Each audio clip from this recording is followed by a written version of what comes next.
Take roll call, please. Honorable Brad Moeller, Here. Honorable Justin Hunter, Nancy Ward, Here. Ember Morris, Here. Sandy Locke, Here. Anthony Summer, Here. Sheriff Rich Kelly, Mayor Judy Sheets, Commissioner Burt Weaver, Here. Rick Martin, Tanya Preifogel, Chris Ward, Leslie Douglas, Councilwoman Carol Price, Don Stock, Deanne Hunter, Here. Danielle Majors, Madison Bolero. We have reached Judge a Hunter quorum. just walked in. Oh, we have reached a quorum. Okay. Reading and approval of the minutes from the previous meeting.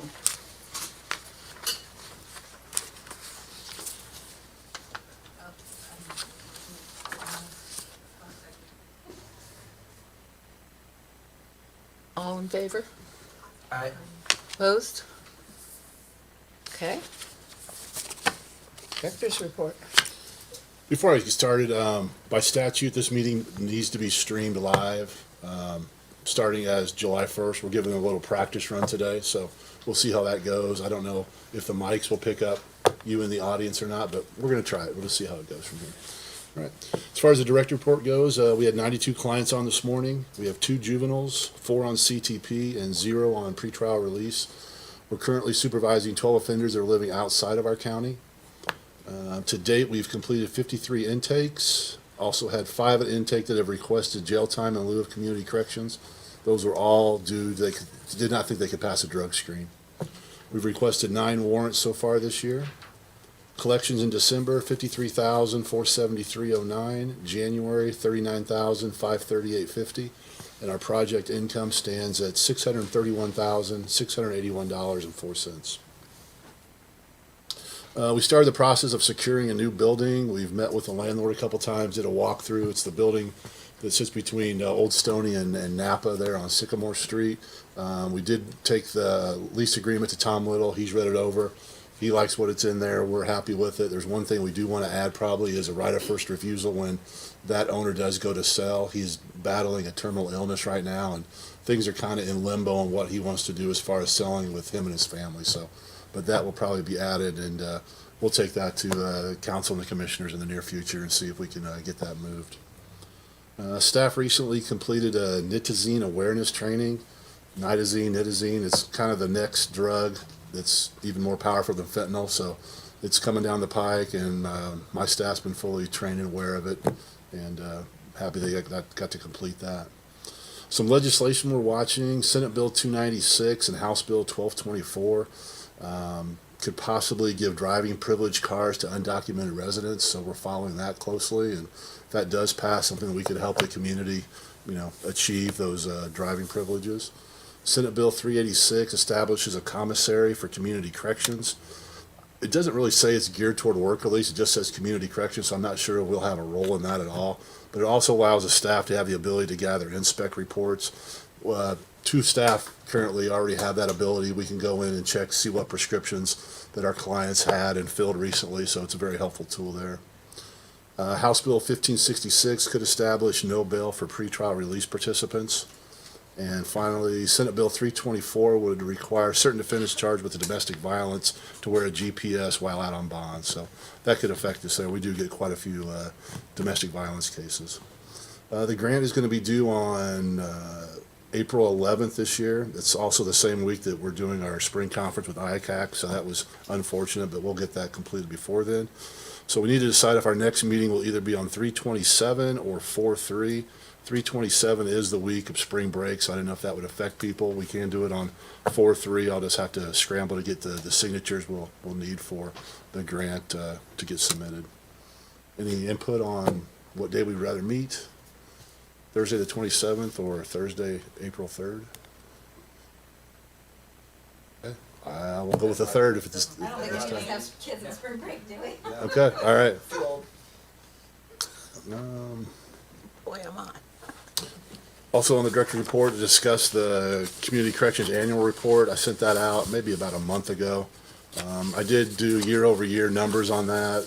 some interesting facts that we did serve less clients, but our average length of stay was longer. We did save the state $1.4 million on all of our automatically DOC eligible felons. That's the big number that DOC likes to see that we're doing within the county. So that's all I have for the director's report. Any questions at all? The people we supervise that live out of county, are those counties that don't have it, or are they just letting us supervise as opposed to transferring? Is that happening more?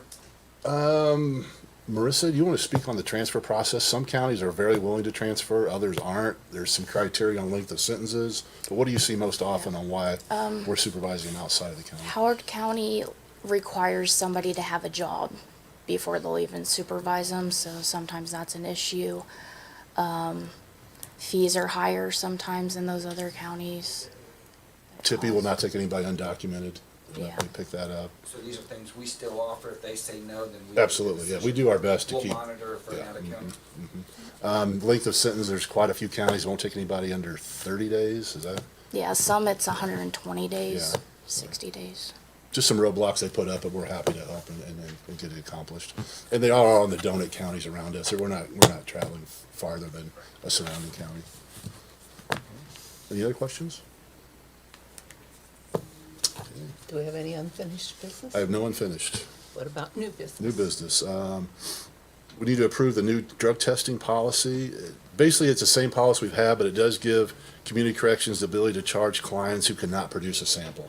When we did bring on Avert Health, we weren't aware that if somebody goes in, checks in, they crack a cup open, that person cannot produce a sample, we're still getting charged.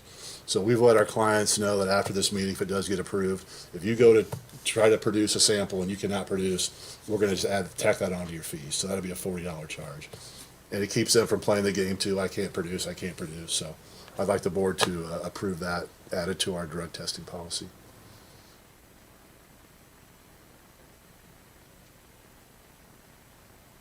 All in favor? Aye. All opposed? Like that.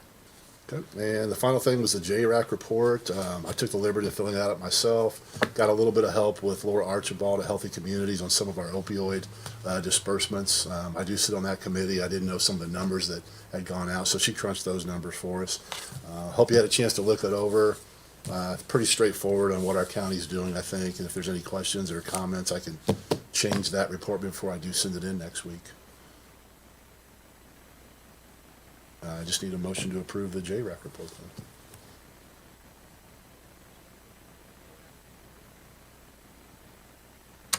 All in favor? Aye.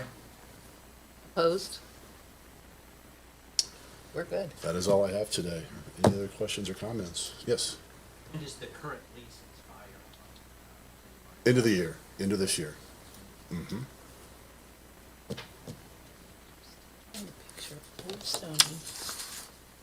It's actually Bert Weaver's old building. I don't know if you know where Bert that is. It's a good building. Yeah, it's on Sycamore Street. It's a one-way street. It's the only one facing the Oh, street. The Board of Health was there. Okay, Solid I know where, slab. okay, Yeah. I know where we're at. We've toured a couple times. Very solid building. Yeah. And, roof was just put on maybe like in 15 or 16. It wasn't very long ago. And you've got some Structurally. parking with it also, don't you? It does along. There's yes, 8 parking probably spots, 10. 3 across the street that are parallel. One of the disadvantages is the one-way street.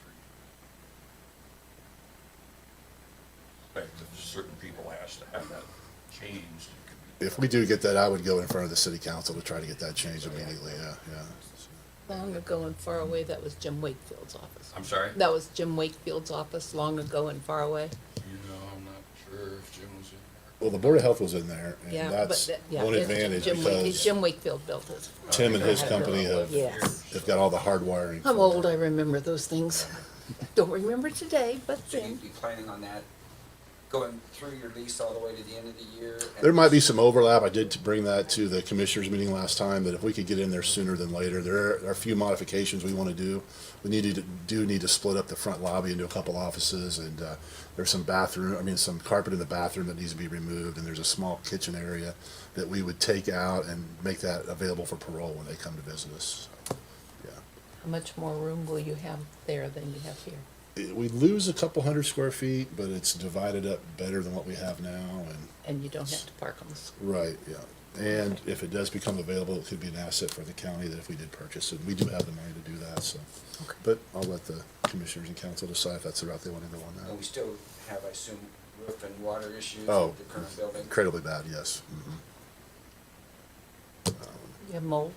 We don't. We did bring the state in. There's a propensity to have mold. They were very worried about that. At the time, we don't. That cold snap we had about a month ago, I mean, our office was literally about 50 degrees. We all had space heaters. We had one, a cord melt, and it was very dangerous there. It had some sparks fly, so it's just, it's time to go. Gonna take the kitchen out though. Yes, there's a small So, alcove in a hallway that, yeah, we could probably make that available for parole, we're thinking, so, yeah. we set it on fire because of that stove. Okay. If there's nothing else, I need a motion to adjourn. So moved. Second? Second. All right, and there's lunch, everybody. Thank you for coming. Great timing. Yes. You decided the meeting on the 3rd? I will go with the third, yes. Uh-huh.